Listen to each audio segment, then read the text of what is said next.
What does it mean when a disaster ends, but never really ends? On a spring night in 1986, a single reactor tore itself apart. 2 workers died almost immediately, and dozens of firefighters and plant staff would soon die from acute radiation sickness. Thousands of families would be uprooted in silence, told they were leaving for a few days, only to learn that home was gone forever. By the end of this film, you'll understand how Chernobyl kept echoing, through bodies, borders, politics, energy, and even war, and why Europe is still living with the afterlife of one explosion. The story begins with a promise the Soviet Union wanted the world to believe: that the atom could be controlled, mastered, and made ordinary. Chernobyl was not just a power station, it was a symbol. Near it, the city of Pripyat was built as a showcase of modern life, young engineers, bright apartments, schools, parks, and a future that felt planned. And that is the first cruel irony. The more normal nuclear power seemed, the more dangerous it became when routine turned into complacency. How does a system designed to protect itself end up creating the conditions for catastrophe? In the early hours of April 26, 1986, reactor number 4 was being prepared for a test, an attempt to see whether, in the event of a power loss, the spinning momentum of the turbine could provide enough electricity to run key systems until backup generators came online. The idea sounds technical and boring, which is precisely what makes it terrifying. Disasters often grow inside ordinary procedures.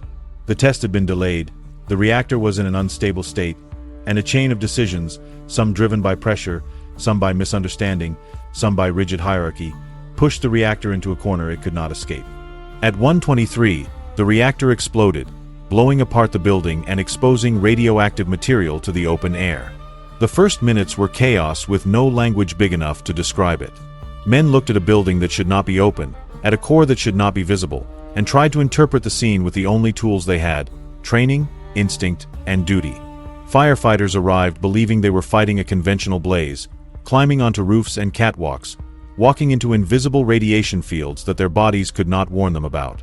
Many did not yet know that radiation does not burn like fire.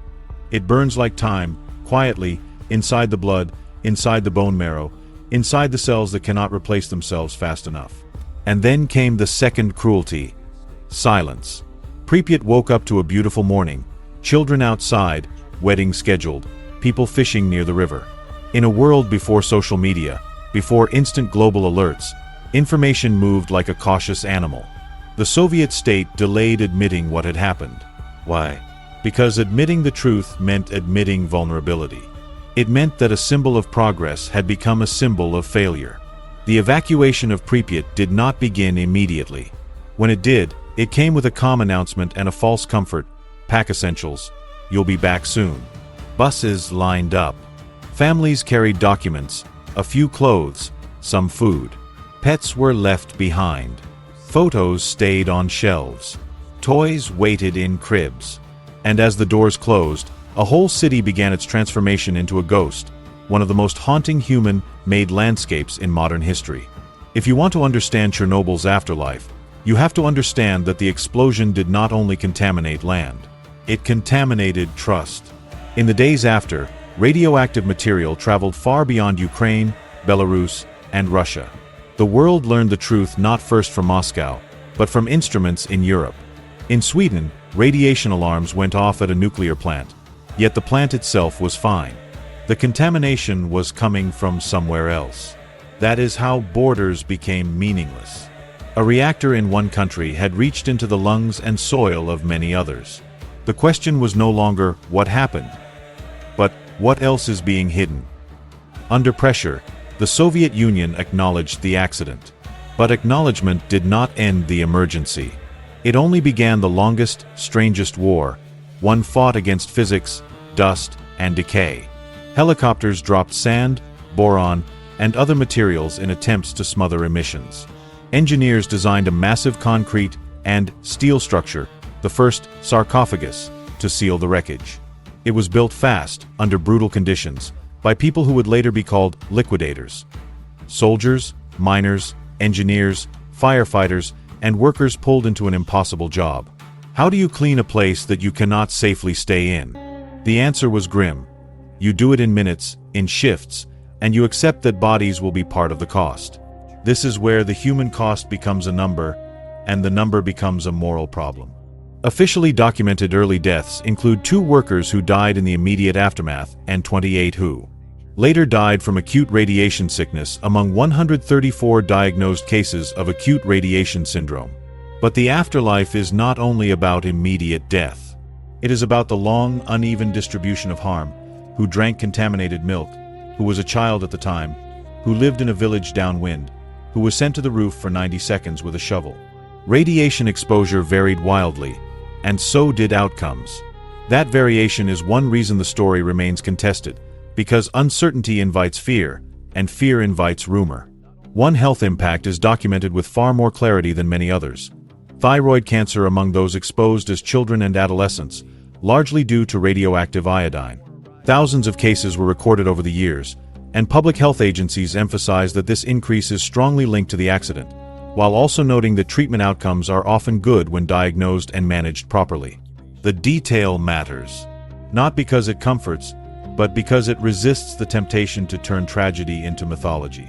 Chernobyl is often described as a story of countless deaths, and while there is no doubt it caused enormous suffering, credible scientific assessments also warn against exaggeration and against blaming radiation for every illness in a region shaped by poverty, stress, smoking, alcohol, and failing health systems after the Soviet collapse. The afterlife of Chernobyl includes a second wave of harm: misinformation, stigma, and the psychological weight of living under a label, contaminated. And then there is displacement. Entire communities were resettled, fields abandoned, forests left to grow wild. The exclusion zone was drawn, adjusted, expanded, an administrative line meant to separate the unsafe from the livable. Yet safety is not a switch. It is a gradient, changing with weather, soil type, and time. In some places, radiation levels fell relatively quickly. In others, isotopes lingered stubbornly, binding to the earth, hiding in the organic layers of forests. The zone became a paradox, a place too dangerous for normal life, and yet quiet enough for nature to return in strange ways. You've probably seen the images: trees swallowing apartment blocks, rusting amusement park rides, a schoolroom with gas masks on the floor. It looks like the world ended, but the truth is subtler. The zone did not erase life. It rearranged it. Wildlife returned: wolves, boars, birds, because humans largely left. But what does return mean in a contaminated landscape? Scientists debate the balance between reduced human pressure and the biological effects of chronic radiation exposure. The zone is not an Eden. It is a living laboratory filled with unanswered questions. And still, time kept moving. The Soviet Union did not survive the decade. Chernobyl didn't cause that collapse alone, but it struck at something essential: the credibility of the system. When a state asks its people to sacrifice, it must at least tell them what they are sacrificing for. Chernobyl revealed a culture of secrecy and denial that clashed with the reality of radioactive clouds drifting across Europe. In that sense, the afterlife of the disaster is political. It changed how citizens in many places thought about authority, transparency, and risk. It also changed nuclear culture worldwide. New safety standards, new emergency protocols, a sharper focus on human factors, the ways real people behave under pressure, the ways organizations punish bad news, the ways a checklist can become a blindfold. Chernobyl became a case study taught to engineers, regulators, and policymakers. And yet, the deepest lesson is not purely technical. It is psychological.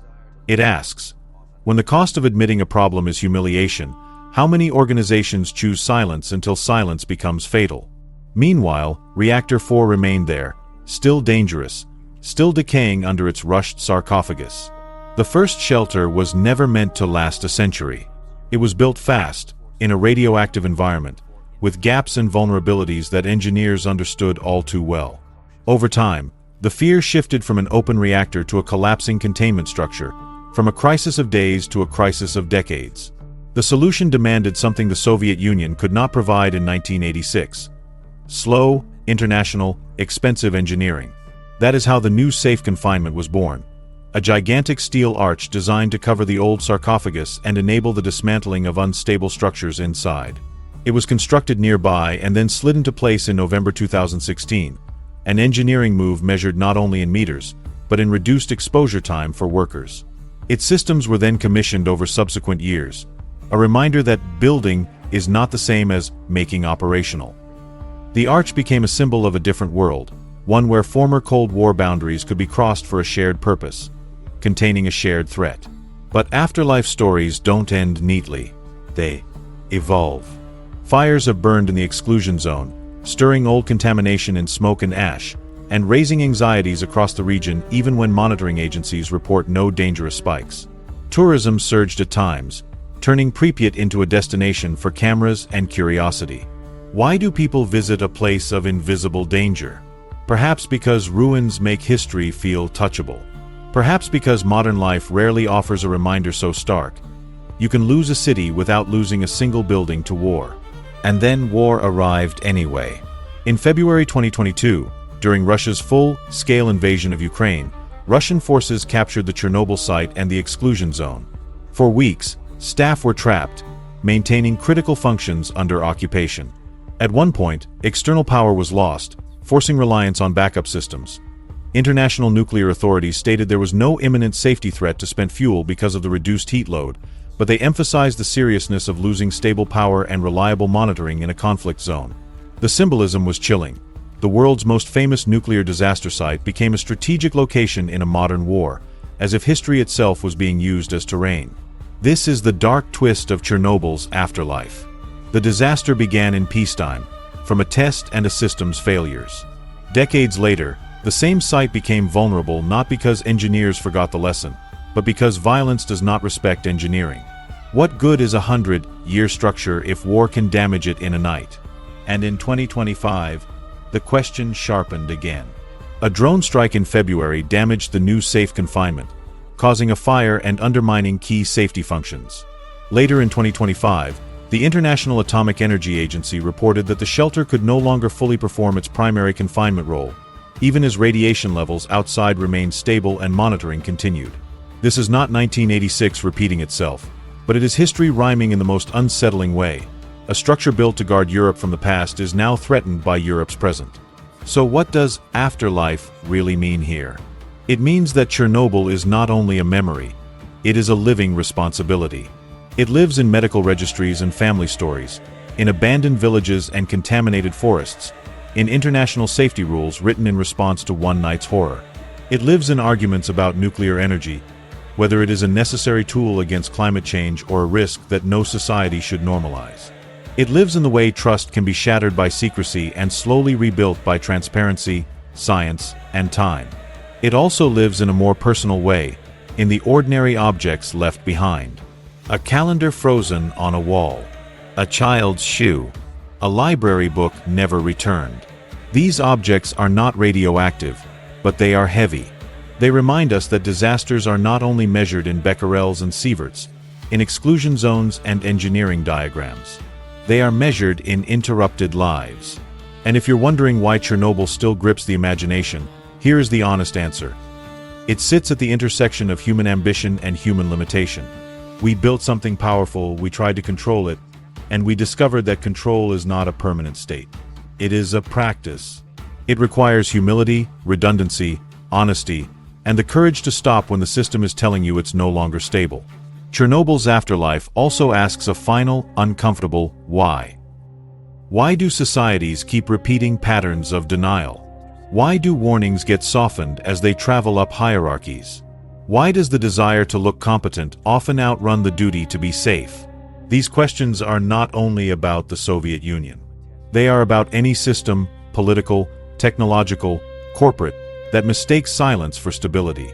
Now, if this documentary helped you see Chernobyl not as a single event, but as a continuing legacy that still shapes Europe, take a moment to like this video, subscribe for more cinematic, fact-based history, and share your thoughts below. And here's a specific question I want you to answer in the comments. When you think about the Great Wall, do you believe its true purpose was stopping invasions, controlling trade and movement, or projecting imperial power? And what does its legacy mean today?